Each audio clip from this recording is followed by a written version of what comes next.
1940, Segunda Guerra Mundial, o mundo em chamas.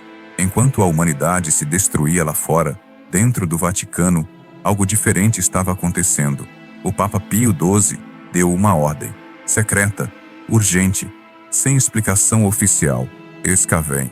Disseram que buscavam a tumba de São Pedro, mas o que encontraram nas profundezas daquela terra mudou para sempre o que a Igreja sabe sobre o bem e o mal. E nunca, nunca foi contado ao mundo. Até agora, no meio da necrópole, entre tumbas imperiais do século II, os arqueólogos pararam. Havia uma tumba diferente, construída diferente, selada diferente, e com um nome que nenhum deles conseguia explicar. Lúcifer. Não é piada, não é erro, não é metáfora. Gravado na pedra em letras que sobreviveram 2000 anos. O nome mais temido da história do cristianismo, enterrado diretamente sob o altar mais sagrado do mundo. E ninguém sabe quem colocou aquilo ali, nem por quê, nem o que está dentro. Mas tem algo ainda mais perturbador. Essa tumba não foi construída como as outras. Enquanto todo o resto da necrópole seguia os padrões romanos da época, essa estrutura é circular, escavada diretamente na rocha viva, com inscrições em aramaico que os tradutores oficiais do Vaticano se recusaram a revelar, e ela está selada, com uma comporta de metal, de uma tecnologia que não existia na Roma Antiga, como se não tivesse sido construída para guardar um morto, como se tivesse sido construída para prender algo vivo.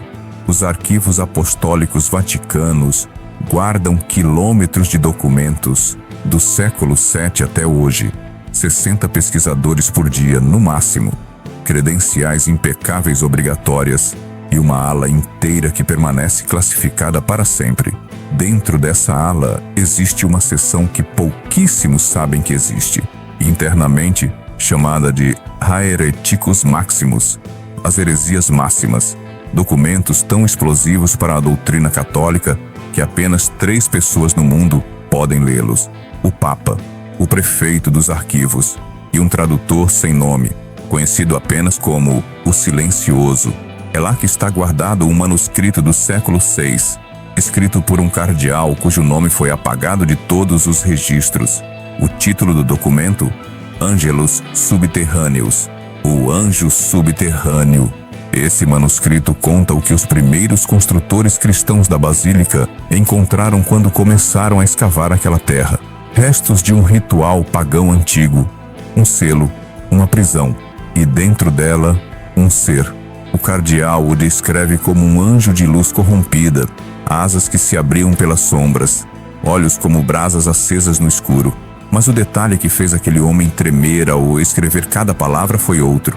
O ser ainda estava vivo, consciente, há séculos, sozinho, implorando para ser libertado. Para entender o que poderia estar preso lá embaixo, você precisa conhecer um livro que a Igreja não quer que você leia: o livro de Enoque, rejeitado do cânon bíblico, varrido da história oficial, mas preservado por séculos nas sombras. Enoque fala dos vigilantes, anjos enviados à terra para guiar a humanidade nos seus primeiros passos, mas que cometeram um pecado, não de orgulho, como Lúcifer, um pecado de compaixão. Eles viram o sofrimento humano e decidiram ajudar. Ensinaram como forjar metais, como curar doenças, como ler as estrelas e entender o tempo. Seu crime foi amar demais a humanidade. Como punição, foram acorrentados em lugares de trevas, presos, esquecidos, esperando o juízo final. E a epístola de Judas, que está na Bíblia, confirma com uma frieza que arrepia: aos anjos que abandonaram sua morada, Deus os guardou sob escuridão em prisões eternas, eternas. E se uma dessas prisões estivesse exatamente sob os seus pés toda vez que você entra numa igreja?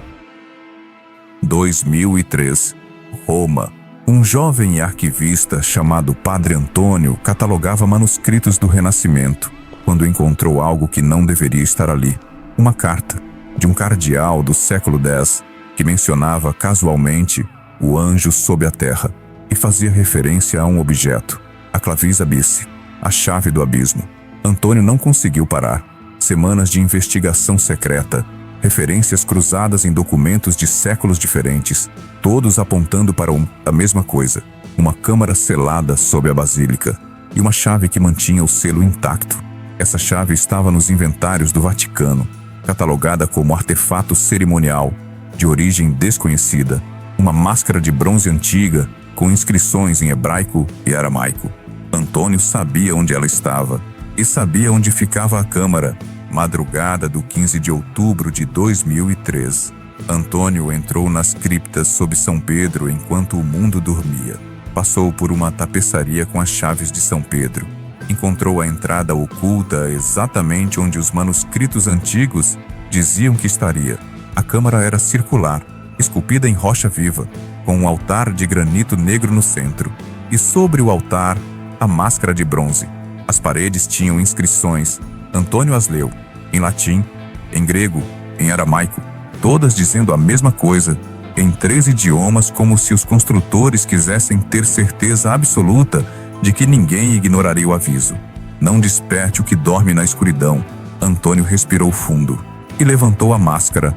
O ar mudou, ficou espesso, pesado, como se o oxigênio tivesse sido sugado do ambiente de uma só vez.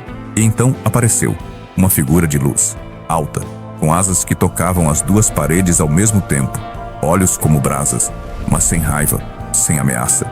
Ele não falou em voz alta, falou diretamente na mente de Antônio.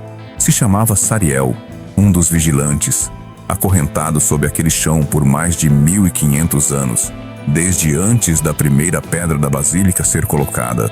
Seu crime havia sido ensinar os humanos sobre os ciclos da lua e o calendário, conhecimento que pertencia apenas aos anjos.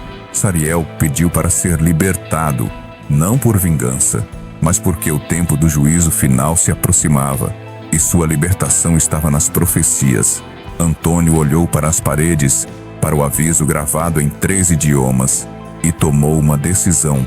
Às 3 da manhã, todas as luzes da Basílica de São Pedro piscaram ao mesmo tempo, durante 7 minutos exatos. Os técnicos nunca encontraram a causa. Os sismógrafos de Roma registraram um microsismo com epicentro diretamente sob a basílica. O padrão das ondas era anômalo, como se algo massivo tivesse se movido nas profundezas da terra. Os guardas suíços ouviram cantos, em um idioma que nenhum deles reconheceu. Vieram das criptas. Quando chegaram lá, não havia ninguém. Havia apenas escombros. Uma seção das grutas havia colapsado. E no meio dos escombros, inconsciente, estava o Padre Antônio, nas palmas das suas mãos, queimaduras em forma de cruz. Os médicos não souberam explicar. Nos seus braços, fragmentos de uma máscara de bronze partida em pedaços. Antônio foi levado a uma clínica psiquiátrica privada do Vaticano naquela mesma manhã. A versão oficial: colapso nervioso por excesso de estudos. Nunca mais foi visto em público. Mas antes de desaparecer, ele conseguiu enviar uma carta.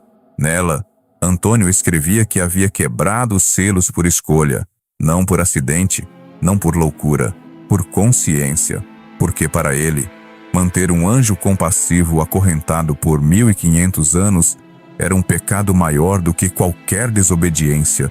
O Vaticano agiu rápido. A câmara foi selada com concreto ainda na mesma noite. Os escombros removidos antes do amanhecer e transportados para um local não revelado. Todos os documentos que Antônio havia consultado foram reclassificados com o mais alto nível de sigilo pontifício. O cardeal Salvati emitiu uma diretiva interna. Qualquer menção a anjos subterrâneos, vigilantes acorrentados ou a máscara de bronze deveria ser tratada como fantasia herética.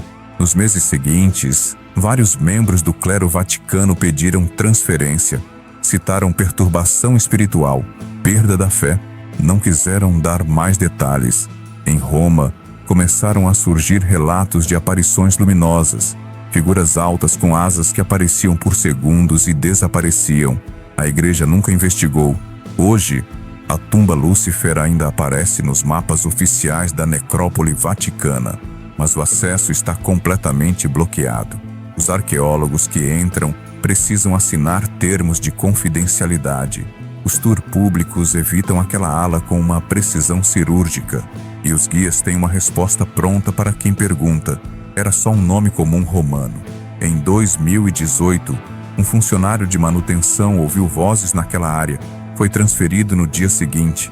Em 2020, com a basílica fechada pela pandemia, moradores de Roma relataram luzes estranhas saindo das janelas subterrâneas do Vaticano nas madrugadas. Ninguém foi investigar.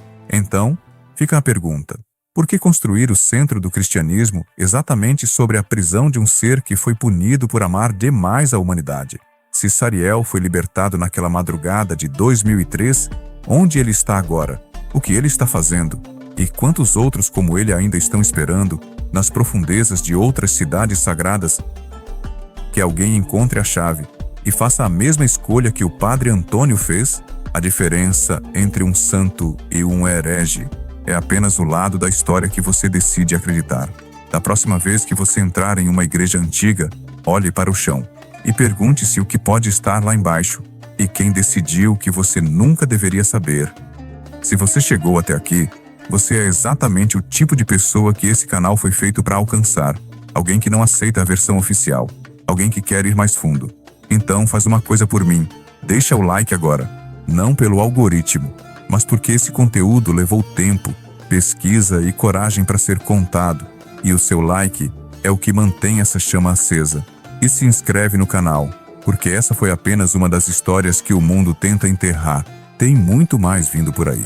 Ativa o sininho e me encontra no próximo vídeo.